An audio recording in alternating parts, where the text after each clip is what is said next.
Hello guys, dahil bored po tayo, gawa po tayo ng tupig. Ayan.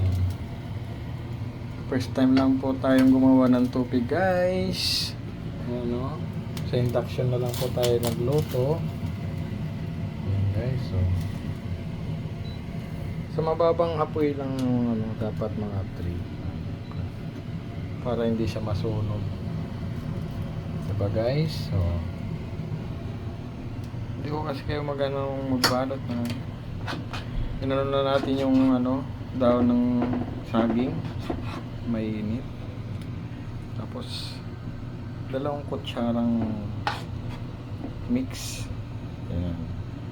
Glutinous rice with coconut, tapos popord lang na ganito. Hirap pag video mag-isa guys. Tamis. May no? Lapit na. Uy, no?